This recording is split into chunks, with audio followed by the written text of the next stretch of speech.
Hello everybody. For everyone that's been reaching out to me about my new protocol, I figured I'd make this quick video. I'm just starting the process and don't know if it's going to work for me or not. I'm seeing a naturopath from Australia. You can find the organization on my website, thisisphlox.com. And what's different about this naturopath is that in the past, I've had separate doctors for everything. This is the first time I have a doctor that puts all of that together. So it was like, here are your genetics, here are your blood tests, here are the notes from all of the doctors that you go to.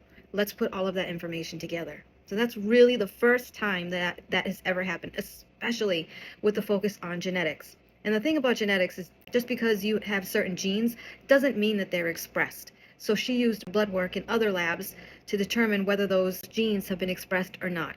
Oh, and we also use the organic acid test, the OATS test from Mosaic. So for example, I have some mutations around a certain gene that affects glutathione. She outlined the path to get glutathione, except I could not take 2 of the 3 paths. So in this case, we'll focus on the only path that's remaining and going a bunch of steps back to get what I need. So no glutathione, no NAC, boop, boop, boop. Up here, this is where you start and then hope it converts, and then you get your glutathione, if that makes sense. This is how my whole treatment protocol was designed. I feel very confident about it. And it was finally great to see someone put together all the things that individual doctors were noting, but not treating and not taking into account. It's all segmented. Phase 1 of my treatment plan is focusing on supplements for my mitochondria. I do have mitochondria damage from taking a fluoroquinolone antibiotic called Cipro. At the same time, there's many things you cannot take when you have mast cell activation syndrome. And then there are many things you can't take depending on the genetic mutations you have that have expressed. So taking all of that into account, I have a series of supplements to take, which I will be microdosing them all because of mast cell. That is nothing new to me. The process of microdosing is almost identical to how Beth O'Hara from Mast Cell 360 used to teach people how to do it. And now that I just mentioned her name, I'm thinking about something that she said.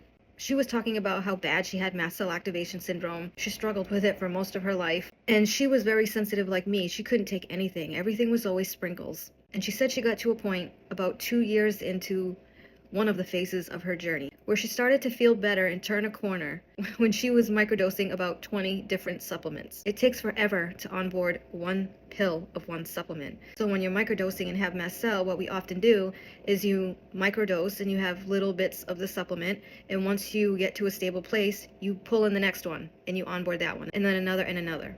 So at the end, it was like Beth made her own customized vitamin, if you will, of all of the supplements that she needed. So even though they were in very small dosages and a lot of supplements, it still had a huge impact on her body because she was so sensitive because of mast cell. I'm pretty sure this is how it's going to go for me.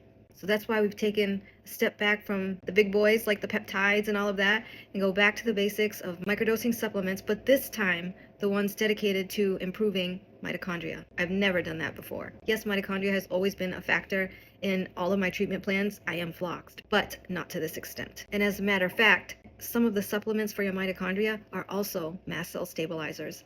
I'll create another video at another time and explain the supplements that I'm taking and what they do, and maybe it's something that you would want to check out. I hope that answered some of your questions about what am I doing in this new treatment plan, what's happening. This is going to be a very long and slow process. And as much as I want to get out of this bed yesterday, I have to follow the process and remind myself that sometimes faster ends up being slower, especially in the case when you have mast cell. And in the reality, slower ends up being faster for people like me. So I'll keep that in mind every day as I'm taking my little sprinkles. That's all I got.